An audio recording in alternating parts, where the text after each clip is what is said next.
To start off 2025 the right way, I have a list of 30 to 35 different books that I want to read in 2025. Now, will I get to all of these books?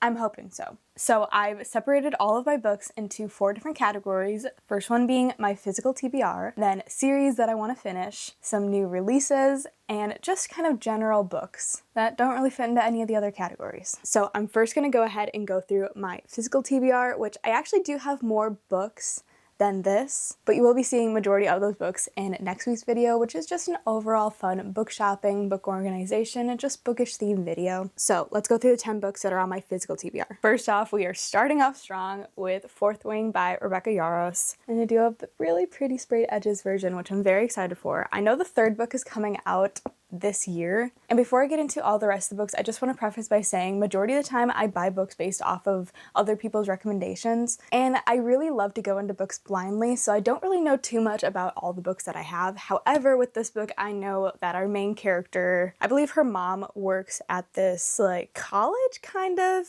The stakes are very high. There's dragons involved, obviously. And overall, I'm very excited for a very, very thick book. Next up, we have The Brothers Hawthorne by Jennifer Lynn Barnes. I ate up basically all the rest of her books. And I know this book has very mixed reviews because it's only told from 2 brothers' perspectives, and everybody was kind of expecting the 4 brothers. And I've heard that it's very long compared to the novella that it could be, but it's very fast-paced. I love her writing style, and I'm Team Jameson, so I'm excited for this one. Next up is The Housemaid by Freida McFadden. Next up is The Housemaid by Freida McFadden. I've only read 1 book by her so far, and I'm very undecided how I feel about her writing. So I have this book as well as a few books that you'll see later on in this video, and we'll see what I think. From what I get off the back of the book, basically this girl is a maid for this family who is very rich, kind of doesn't treat her the best. And at the bottom of the back of the book, it says, "I try on one of Nina's pristine white dresses just once, just to see what it's like, but she soon finds out, and by the time I realize my attic door only locks from the outside, it's far too late." So, sounds very intriguing, and it's just over 300 pages. So, we love thrillers like that. Next up, I actually have 2 Kristen Hanna books. The first one is Firefly Lane, which I did actually start. I got about 40 pages into it, but there was just a lot of books that I really wanted to get to, and this one was very, very thick, so I just wasn't in the mood for it, but I'm loving it so far, and I'm very excited to finish it. And then the other one by her is The Great Alone. This cover is so beautiful. It is so, so beautiful. And to be honest, I really don't know much about it, and I kind of want to go into it blindly. But from what I read so far, her writing style is just beautiful. This next one is actually part of a series that I really want to continue, which is In the Weeds by B.K. Borson. I read Love Light Farms by her previously, which is the kind of Christmassy winter book. This is the spring edition. And what I love about this is each book takes place in a different season, which I think is just so fun. And this is Beckett's book, which we get a little tiny sneak peek of him in Love Light Farms, which makes me very intrigued to hear more of his story. This next one I think I'm the most excited for. I actually started this in summer, not realizing that it was a winter book, so I put it down, but I'm so excited to get back into it, and is Red String Theory by Lauren Kung Jessen. This might be the most beautiful cover of any book that I own. It is so beautiful, and it's just so fun. Like, it talks a lot about fate, and Rooney, our main character, makes art anonymously using red string, hence the title. Artist block strikes her until she meets this guy, and he kind of flips her whole world around. And it's just been so fun and beautiful so far, and I'm so excited to get back into this book. I need to pick it up soon. Next up is Funny You Should Ask by Elisa Sussman. I tried reading this one during February last year, and I just couldn't get into it. It has the "one of them is famous" trope, which you would think, me being a movie and film kid, that I would love that trope, and for some reason I just don't vibe with it. And I don't know, I was just not feeling it last year, so we'll try again this year. If not, maybe that's not for me. If you don't like any mention of Colleen Hoover books, skip to this time. Next up is Regretting You by Colleen Hoover. I've had this on my TBR the longest, and I will be reading it this year. This will probably be my last Colleen Hoover book. I know it's about a mother-daughter relationship, and I just haven't got to it yet, so I will be reading this. Mark my words, keep me accountable. And then lastly is also another book that I started. I got about 60 pages in, and it's Stinger by Mia Sheridan. If you don't know me or any of my videos, hi, I'm obsessed with Archer's Voice by Mia Sheridan, and I cannot say enough good things about that book. I really, really cannot. But this one I kind of picked up just based on the author and the cover, and it follows our main male character who is in the adult entertainment industry, which I'm not thinking it's for me, but we're gonna pick it up again maybe at some point, and we'll see about this one. On to my next category, which is series to finish. Now, to be honest, there's actually quite a few more book series that I do need to finish, but these are just the ones on my radar that I need to get to as soon as possible. First up is Heist Royale by Kavion Lewis. I read Thieves Gambit by her, and I actually got through it so quickly because I was just enjoying it so much, and I think this is just going to be a duology. I need to get my hands on this, but I've only seen the hardcover, so I need it on paperback. Next up is the last book in the Twisted series, which is Twisted Lies by Anna Hong. This one is definitely the thickest book, but I know this is Christian's and, Stella's book? I think it's Stella, if I remember correctly. And I feel like I'm very mixed on the Twisted series. I did not like Twisted Love. Also, if I'm looking over there, it's because I'm looking at my bookshelf. Twisted Games was pretty good. I enjoyed that one. I loved Twisted Hate, so we're gonna see how I feel about Christian and Stella. Next is the last book in the Dreamland Billionaire series, which is Final Offer by Lauren Asher. I'm not exactly enjoying this series. I'm enjoying like the billionaire aspect because I think it's fun to read about rich people. But again, this is a very thick book, which is a little bit intimidating to me.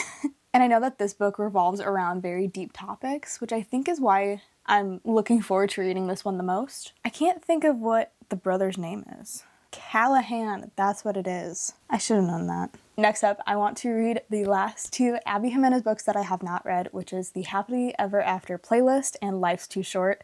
I've read her other 4 books, and I thoroughly enjoyed majority of them. And I think she's slowly growing into my favorite author, or one of my top favorite authors, I should say. Just her writing style and the way that I can relate to so many of her characters. She just gets me. Doesn't know me, but she gets me. Next is the last book to the Folk of the Air series, which is The Queen of Nothing by Holly Black.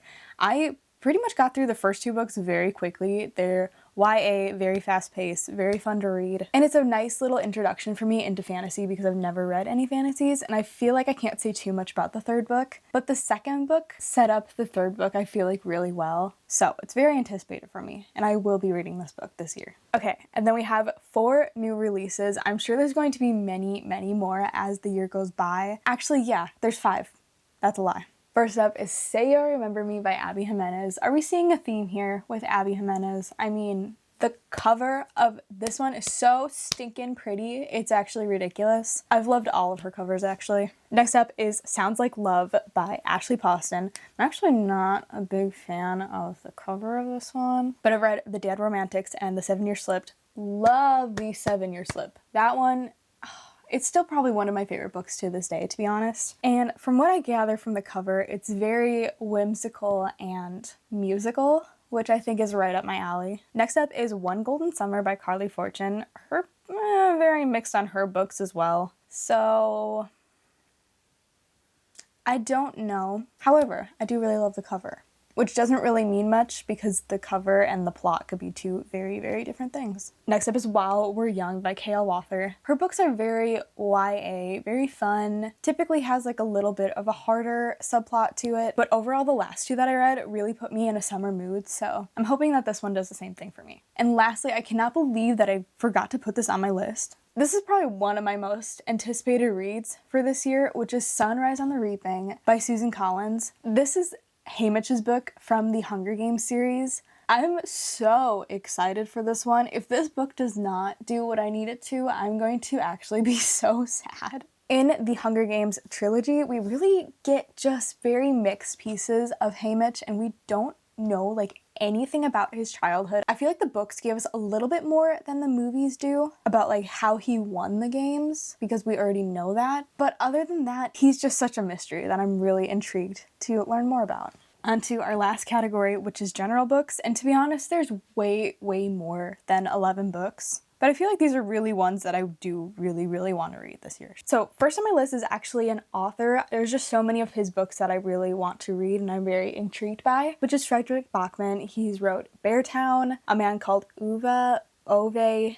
Don't know how to pronounce it. Everyone kind of pronounces that differently. But I've heard nothing but good things about his writing, and I really love a book where I could just sit down and underline and tab the lines that just hit home for me. And I think that his writing style is going to do that for me, especially in the wintertime. Very anticipated author. Next up is a novel love story by Ashley Poston. That's the one book I haven't read by her that has already been released. I haven't heard great things about it, but the plotline just sounds so intriguing that I want to read it anyways. I don't know, I'm going to try and go into it very open-mindedly. And the cover is so pretty, which I know I keep saying that. I should not be judging books by their covers, but it's nice to admire them at least. Next we have Tangled Up in You by Christina Lauren. If you know anything about me, you'll know that I'm obsessed with Tangled. I love Tangled. It has always been my favorite Disney movie and will forever be. And the fact that this is inspired by the movie, but also has like a teenage kind of high school spin on it, it just sounds so good and I want to get my hands on it so badly. And Christina Lauren has a hefty amount of backlists that I need to get through. So someday.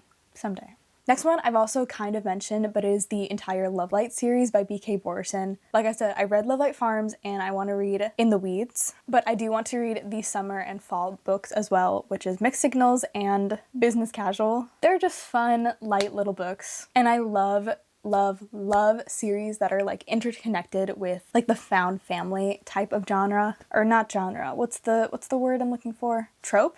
Is that a trope?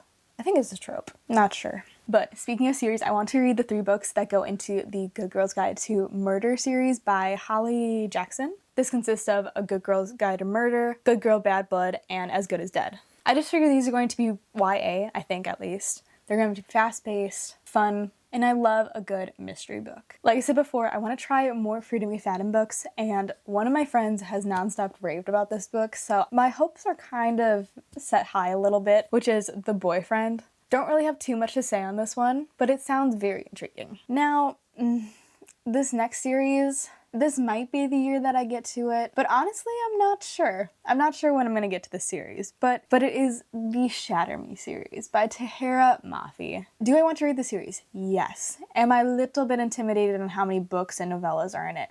Also, yes. I will read it. I will read it, mark my words. Will it be 2024? We shall see. Next up is The Lost Story by Meg Schaefer. I read The Wishing Game by her and fell in love with it. It was so good and whimsical, and I gotta be honest, I don't see the greatest of reviews on this one, but I'm just so intrigued to read more of her books because I think The Wishing Game was her debut novel, which to me was very impressive. Next up is a book, but also kind of just an author in general. I want to get through all of Lynn Painter's books. I've read quite a few, but I only have a few more left, and I want to read The Do-Over. I believe this is the one where it's kind of like the Groundhog Day trope, and I figure this will be perfect for Valentine's Day, or like the whole month of February. And I love how fast-paced her books are, so I feel like I could definitely read this one this year. The next one I've heard really good things about, which is The X-Files by Jessica Joyce. She has a few books that I really want to read, but her covers, again, are just so pretty, and I'm so excited. I believe this is the one that takes place at a wedding, and it just sounds so cute. I think it's also Second Chance, which, when done right, is one of my favorite tropes.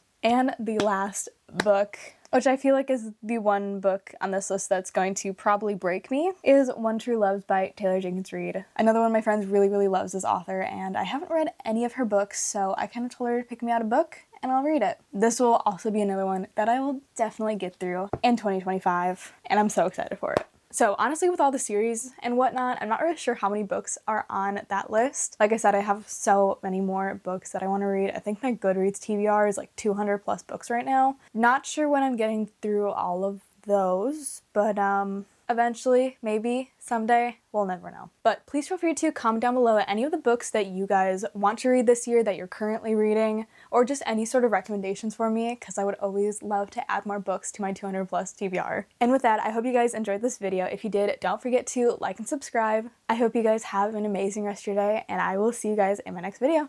Bye guys!